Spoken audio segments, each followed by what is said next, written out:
Hey everybody, this is Chanchai. I'm testing out my new recording mode, and I'm also going to try using the replay feature today. We're gonna go over some of these matches. By the way, these are two excellent players. All-Star 804 has been really strong player. Only started a few years ago, but their Brad is just really on point, very sharp, makes really quick adjustments, so I really love how strong they are. And then Y2D is also incredibly strong. They've been playing Leon a bit lately, but Y2D traditionally plays Kage, and also known as a rooftop boat leader. Really amazing player. Yeah, exciting. It looks like they're kind of just sparring it out and trying stuff out here.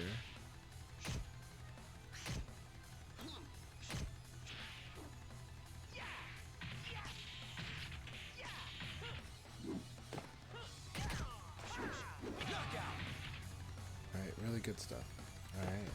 That said, All-Star does have experience fighting. Both of them have experience fighting my Leon as well. Alright, let's go into the replay. And I want to go over some of these matches just to help some players out with what they're working on. So yesterday we had a nice little session with 2ScoopsOfFace where I did some lecture to kind of talk about defense, right? Let's watch their match and let's see what we can see in this match here. So 2ScoopsOfFace is a new Sarah player, and they've been pretty aggressive. So let's at the start of this, we're gonna change our settings. Hopefully, Sega, if you're listening, please do make it so that we can have some of our settings remembered in training mode and in replays as well. So I'm gonna hit start here. We're gonna turn on input display. We're gonna put everything on, to be honest. It just helps. It's good, and it helps us illustrate what's going on. Okay. So let's go back to this opening here. We can roll back. Actually, what we can do is we can do this. Let's start over now. Very aggressive opening, right? Like that was so fast that it just goes right by, right? So let's rewind it. Let's go forward a bit. Now normally, when we're playing this fast, it might actually do well for us to go at half speed, just to kind of analyze what's going on. So now we can watch it like this.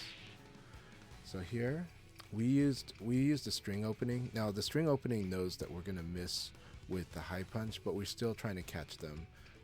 After that, we don't think that they're gonna go straight, but they went straight for an aggressive opening, so it was a bad part on my part. So this was a good opening outcome for them. Now, they went with this string, and I just kind of just low punch, right? They went with this pressure sequence. It's more of a sequence because it's a string into a cancel. So here, this low punch just simply stops what they're doing. If we're watching what they did, right, they won this opening. And so they've got these two, right? But nothing's guaranteed just because you got a pressure sequence. So I recognize this, so I'm kind of already starting to defend. Then I just low punch right here. This is the downside to having sequences with high attacks. They can just get stopped right away by low punch. Let's see what happens after that. So I just went ahead and jabbed him again. So I got the +8. Now I didn't go with Nitaku here because I wasn't sure what it was going to be, but I just went ahead and just went elbow. So I went jab elbow. Now I'm +7 because I got counter hit by the elbow, right? And then the uppercut because +7. Pretty much I can do a 19 frame attack and it would win if they did attack. They did do an attack here.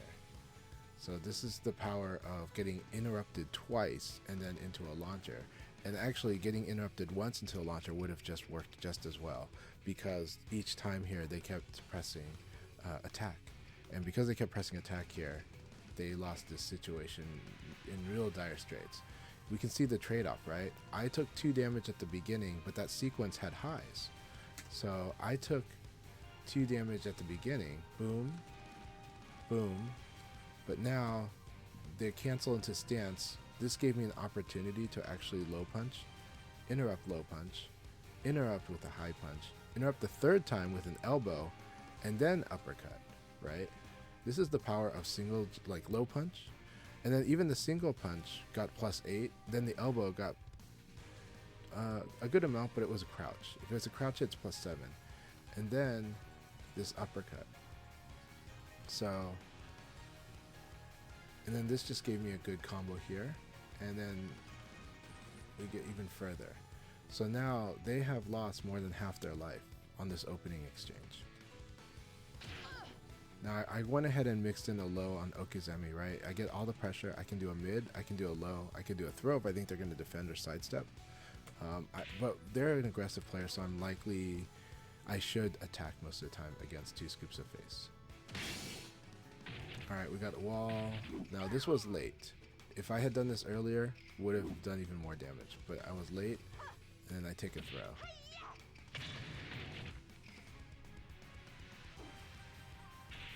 Alright, so here, rising attack, they didn't have the timing to win on attack here, so they should, at that point, hopefully, in the future, they can recognize if they're late, and that they're just gonna have to guard or defend. And the guard would be huge. It's +6, and when you got +6, you can do as much as an 18-frame attack for the most part. It's true that Leon has an 11-frame jab, and so that might make you think you should only do 17, but it's totally fine to make sure that the opponent has to improve with the high punch. If they do high punch, it is crushable. Now I went with the aggressive fast uppercut opening here, and so this typically wins unless you're doing backdash, full backdash and wait, or backdash evade, or just guard. If you guard it, Leon is at -9. It's really huge. So we win the opening. We do the Okizeme. We're -6, but it's spaced out, so it's not exactly Nitaku. But this KP was not bad, except that I'm evading to Sarah's back. However, this punch follow-up does nail me for trying to attack early. And this was good, but again, low punch beats the high attack. This is the problem with using high attacks too much. In Tekken, high attacks are really strong because they're fast, and because a lot of the threats your opponent does to you are the mids, and they're going to get interrupted by speed. But in VF, that low punch is really, really strong. It's not as risky as a low in Tekken. It's still risky, but a lot of times this low punch is just going to stop people from applying pressure. And that's why when you come from Tekken to VF, you kind of want to use mids when you have advantage. All right, we forced him into side turn. When Leon forces you into side turn, you almost always should defend. So if this attack comes, this low swipe, do you see this low swipe here? You see this low swipe, then when this low swipe hits you, you really should defend, and the two best options is either just stand guard, which is going to eat something, but it's okay, it's not much, or evade to Leon's back. Now how do we do that? Look at Leon's front foot here, and you can see that's the direction you want to evade, and this move really telegraphs it. So you want to evade to the up direction here, which is where Leon's front foot is, and also where his back is facing. His back is facing in the up direction, right? We can see his chest clearly. So his chest is facing us, the down direction, but his back is facing up, and you want to evade to Leon's back. Anyways, this attack was really, really risky, and this is going to be the consequence here. So I get this combo. You can watch the full red bar, how much life will be lost if I don't screw this combo up, right? That's a lot of life. It's a lot of life. And then this is just a safety check to see if they don't tech, like I'll hit them on the ground, and if they do get up, they have a small advantage. So here they did a good job of P plus K interrupting the that, and then they attacked before I could break any chance of stagger. Now I just instinctively blocked the low here, and now normally at a high level match, they would probably like eye poke you. They would do a good damage punish right here. Instead, I just low punch into pressure. So now the throw didn't work out, but then I low punched again, and I backdash into another force side turn. Good defense, good defense. Now the 6 PP was unfortunate, but it wasn't a bad idea. So it was not a bad idea. Round 3. Ready, go! So here I would long range low attack, because a lot of people do like to open with a high. If you open with a fast mid, this will lose, right?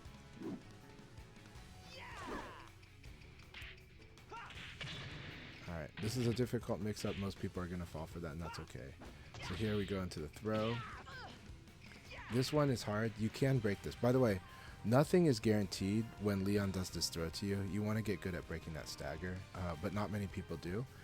So this 4-6K is definitely what you don't want to eat. Now this said, this is going to lead me to doing a Sarah combo, but because of the distance to the wall, I gambled on it. The gamble was wrong, so I get less damage than I normally could because of this wall here, right? And that's okay. We respond quickly, and I determined that I would probably be faster at doing that. So that's our game with 2ScoopsOfFace. We didn't see too much, but what we did see here was basically how important it is to just simply guard when you're in a bad spot.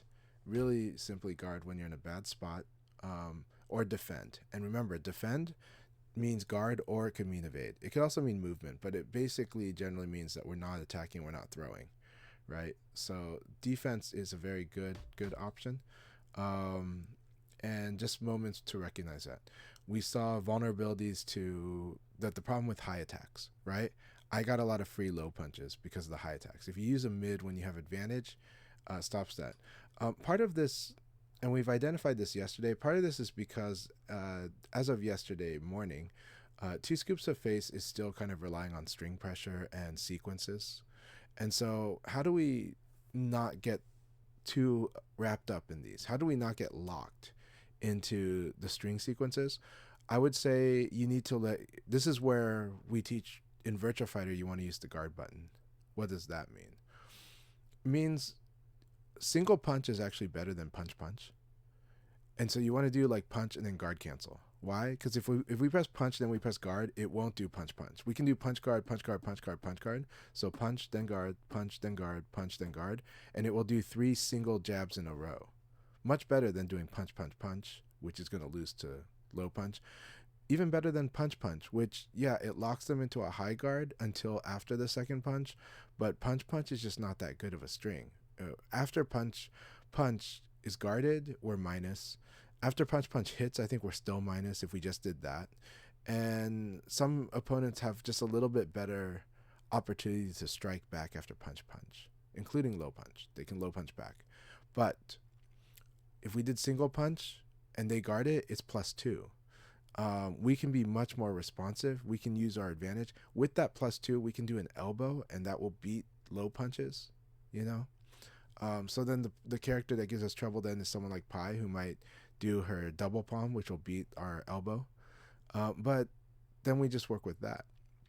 That's one of the things that drives a lot of people nuts when they're getting better at VF and then they fight Pi, is that she can disrupt because she can just like stop very generic plays. And she can play, she can just be very disruptive and very fast. But you also have to learn to buffer. But for the case of 2ScoopsOfFace, here what we're talking about is guard canceling is really important. Getting used to those single moves or parts of strings. We don't need to use the full string. We don't need to rely so heavily on getting into that stance transition, because that is another theme here, is that those stance transitions never made it through.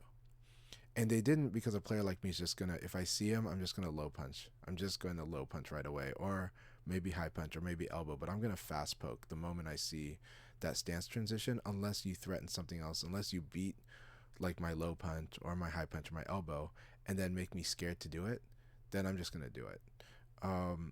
So right now, 2ScoopsOfFace, if they get, it'll help them a lot if they were to use guard just a little more when they're in trouble. Like and we're going to follow the old moral code here, which is if you are, when you do something successfully, when you attack, you hit somebody successfully, when you guard something successfully, when, you know, basically when you succeed, you should, or when your opponent fails, that's also a success. So when you succeed, it's a good time to attack or throw or set up. Okay.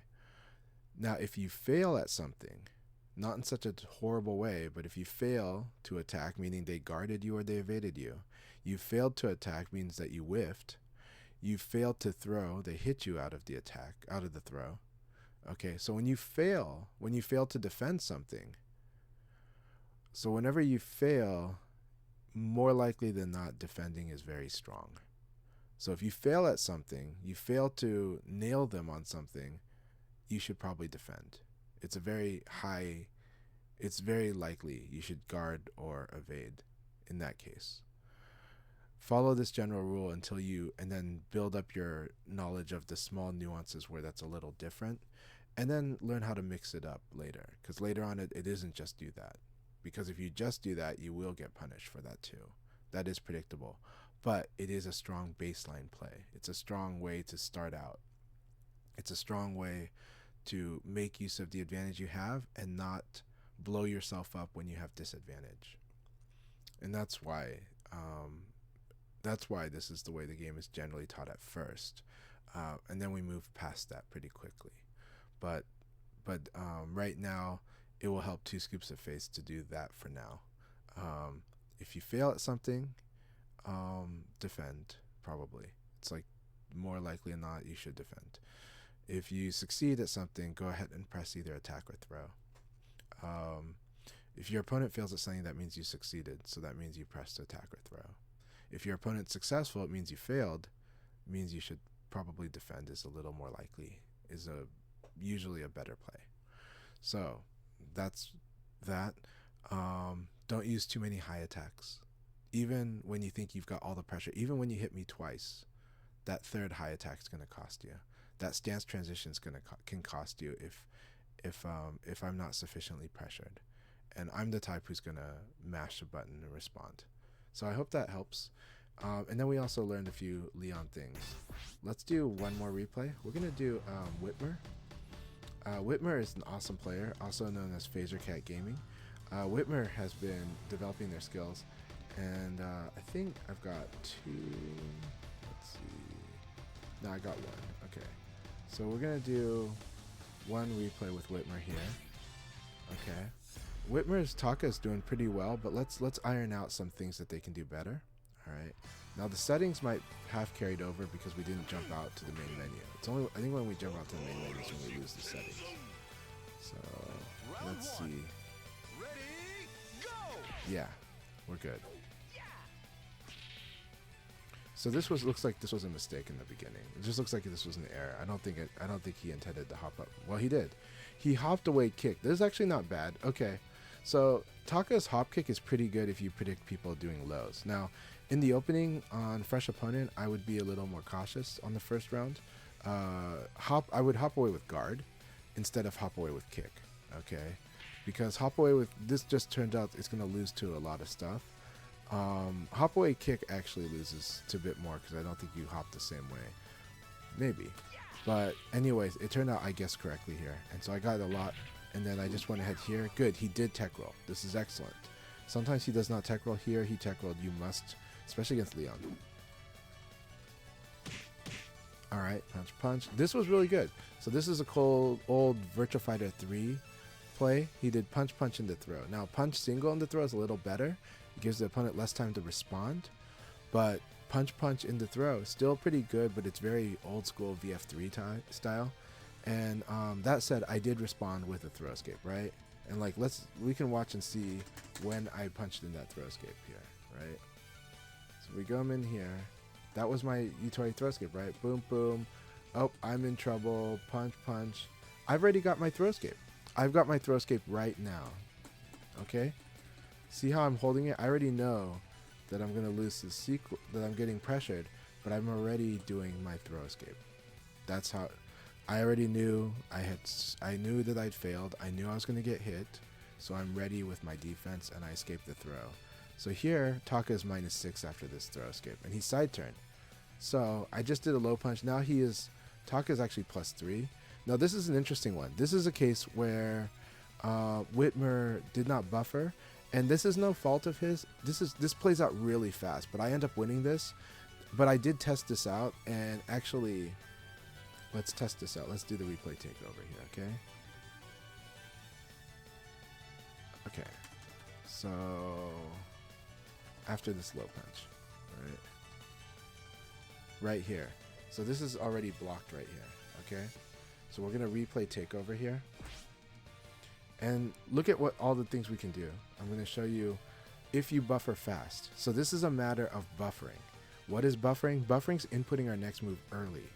If you buffer, you do it. If you try to perfectly time it, you will lose. So we're going to do the try to perfectly time. Try to perfectly time, we lose, right? Try to perfectly time, we lose, right? But if we mash, we could do this, right? We could do 4P plus K. Right? We could do this. We could elbow. We could low punch. But it'd have to be fast, right? Right? So this is actually, for this sake, we should do it right about here. Is a little better because then you can respond to it. To replay takeover, right? So do you see this? This is buffering, right? It's too early.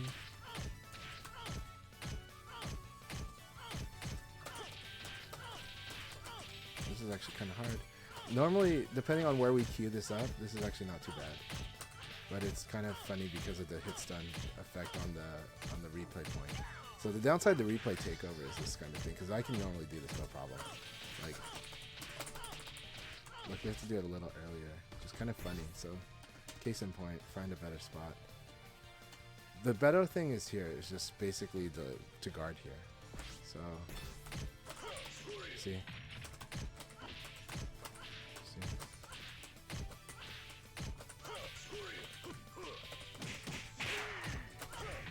Right. Even this would have worked, right?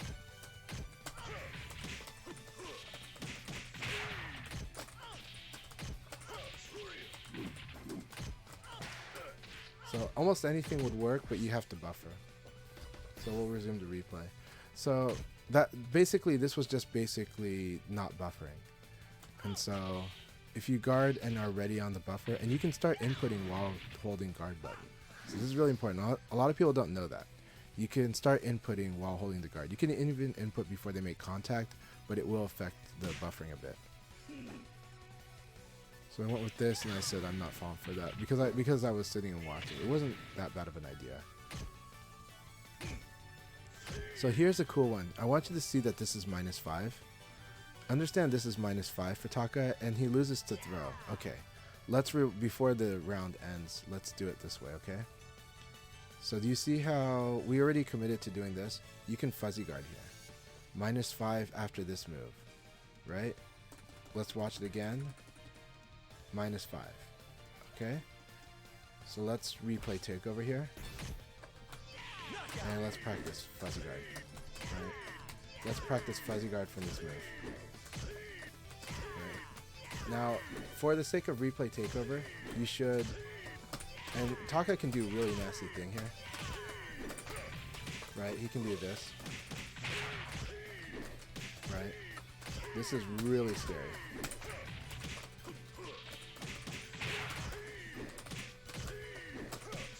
Right? He can do that too. That's actually really scary. Right? So this is what Taka can totally do. Now, in the case of actual practice and replay takeover, we should practice recreate the situation and then the follow-up, right? So boom, and then this is 4KP. Yeah, 4KP. Okay, so we know that this got guarded. See that white spark here?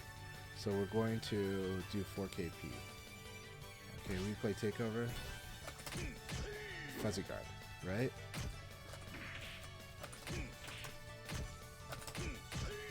Fuzzy guard. Fuzzy guard. And get used to the feeling. We want to build our muscle memory so that Taka will always fuzzy guard after this. And then later we can change it. Right? Later we have to hold guard before we hit the reset button. It's kind of funny. Fuzzy guard, right? Fuzzy guard. So, really important. This is an example of a place where Taka should learn to use fuzzy guard after 4KP. Very, very strong application of fuzzy guard right there. Okay, so let's go ahead and watch the rest of this. So, because here the throw worked and he lost the round, right? Very critical. But that fuzzy guard could have given him the opportunity to turn it around if later on he's able to punish the throw. Now, don't beat yourself up on that. That's a long-term goal. It's not an immediate one. This is an excellent opening. Kick plus guard P, really strong move, combo, You can do this finisher. You can also do the 6KK into Stomp if they don't tech roll. But this is a very powerful combo, so this is great, and they're near the wall. Very nice. So his intention here was good. It was just a little slow. So he'll just get to practice and work on the timing here, you know? He can work on this timing here. So we're going to go Q to front here.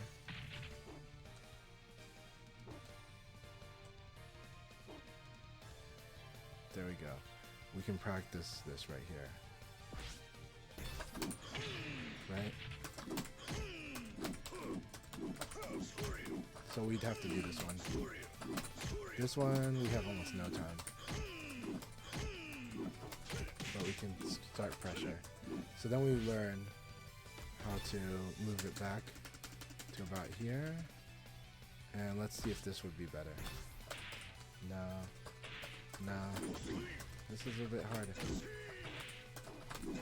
But we can do this for 4-6 speed.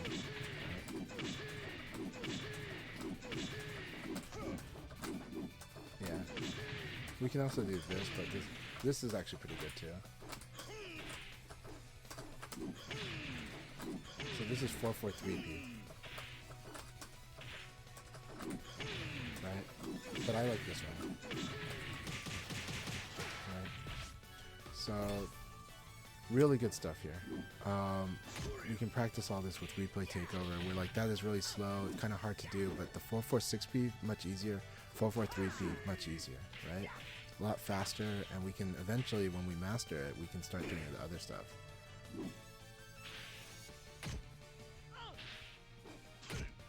So this time I was slow, so that was really good. Now this is a rough one.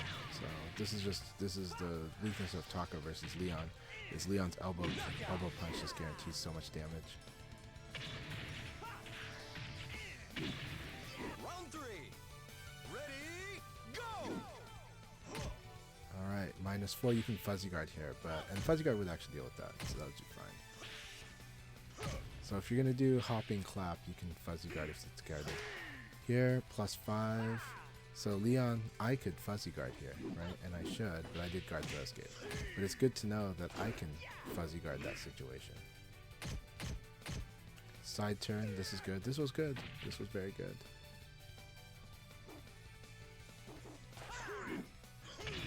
Very good. And you can take that. Now that said, we are seeing that Taka's down punch is really not so hot. Like, it's incredibly low damage. But he does have scary stomp, so this this is a guaranteed sequence. I just want to point this out so people know. Okay, so what happened here? Because that's not. So I went here and I did sidekick. Okay, so here, because I believed that I was confident in this crouch hit. If this doesn't crouch hit, this is not. If this is just normal hit, the PKP is not guaranteed. But because this was crouch hit, because he held down guard, PKP is guaranteed here. So I just want people to know that damage. And then elbow. You should expect an elbow right here. Good. So now he's +2. So he could elbow back right away after blocking an elbow. And this is my fault for doing the high attack. Again, theme again, high attacks are weak. Right? High attacks are weak. Ready, go! Alright.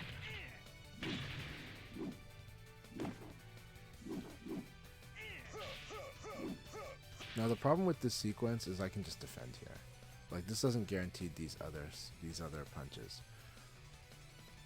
And then I just low punch interrupt. I went with elbow. I should have gone with uppercut, to be honest. I think that's why I did it again. So I was like, that should have been uppercut. So I get the guaranteed PKP. This should be an elbow. Yeah, +10. I could throw, and I did throw.